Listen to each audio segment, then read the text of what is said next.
दोस्तों नमस्कार, मैं हूं आर.एस. Gupta, motivational speaker.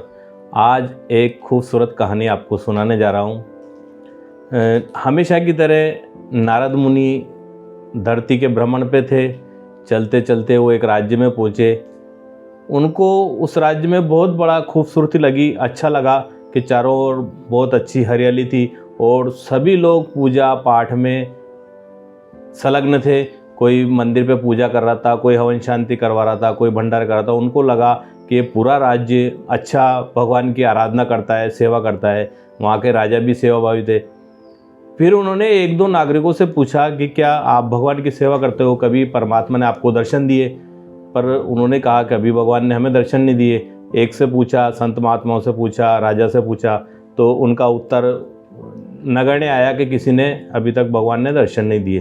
तो भ्रमण करते हुए जब वापस कैलाश पर्वत पर पहुँचे भगवान भोलेनाथ क्या, तो भोलेनाथ को बताया कि नारद जी क्या हाल चाल है धरती के। दोनों के हाल चाल बढ़िया है, सब और खुशहाली। पर भगवान एक आपकी बात गलत लगी। कि क्या लगी?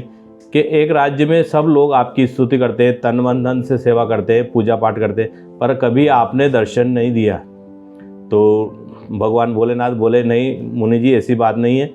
मैं जो सच्चे मन से आराधना करता है उसको नित्य दर्शन देता हूँ। और ये सर्वविदित है कि नहीं महाराज, आप भोलेनाथ आप झूठ बोल रहे हैं।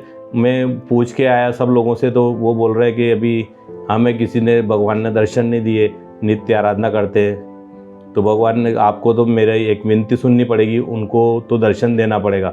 भगवान ने कहा चलो मैं इसके लिए तैयार हूँ। एक नियत दिवस पे उनको वहाँ उस काली पहाड़ी पे बुलाना, मैं दर्शन दूँगा। और नियत तिथि तय हुई और महाराज जी भोलेनाथ अपने वहाँ उस पहाड़ी पे ध्यान लगा के बैठ गए और मुनि जी को बोला कि सूचना कर दो गांव वालों को, राज्य वालों को।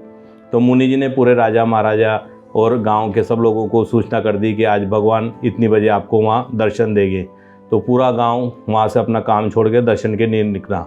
जैसे जैसे आगे चले एक गाँव की नदी आई, वहाँ कुछ भगवान की लीला थी। सोने के सिक्के के ढेर लगे हुए थे। राज्य के आधे लोग उस सोने के सिक्के समेटने में लग गए।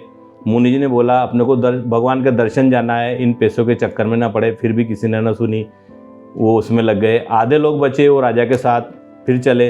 राजा जी देखते रहे, थोड़ी दूर चले, फिर वहाँ पे उनको हीरे जवाहरात के ढेर मिले। तो राज्य की आधी जनता जो बची खुची थी उसमें से भी वहाँ रुक गई। अब करीब करीब आधी जनता से ऊपर वहाँ रुक चुकी थी। इसके बाद राजा जी ने बहुत विनती करी कि अपने को भगवान का दर्शन देना है, दर्शन करना है, उनका टाइम चल रहा है, तो वहाँ चलें, इनको छोड़े। किसी ने नहीं सुनी, वो उसमें उलझ के रह गए। फिर थोड़ी सी दूर चले, अब राजा रानी ही अकेले साथ थे, छोटे मोटे जो लोग थे वापस रिटर्न हो गए। राजा रानी चल रहे थे तो एक जगह वो डायमंड का ढेर था, तो रानी से भी रहा न गया और वो भी डायमंड के ढेर में रुक गई। तो जब उरुगी राजा ने देखा ये भी नहीं सुन रही है, तो फिर वो अकेले चले और भगवान के वहाँ जाके दर्शन किए। तब भगवान मुस्कुराए, नारद जी से बोला, नारद जी क्या हुआ, आपने सबको सूचना नहीं दी? कि महाराज मैंने सबको सूचना दी थी, फिर ये क्या अकेले राजा जी आए? तो कि भाई मैं यही कहना चाहता हूँ कि पूरे राज्य में केवल ये राजा जी ही नित्य भक्ति करते हैं और आप इनसे पूछ सकते हैं। तो राजा से पूछा उन्होंने कि मैं रोज़ भगवान की सेवा करता हूँ, रोज़ मेरे को नित्य परमात्मा के दर्शन होते, तो मैं इस जगह कहाँ गलत था?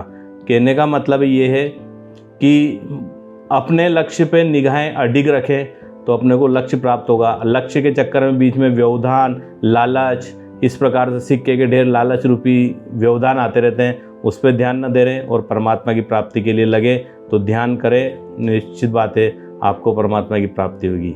धन्यवाद। दोस्तों आपको अगर मेरी कहानी अच्छी लगे तो इसको लाइक और सब्सक्राइब ज़रूर कीजिए।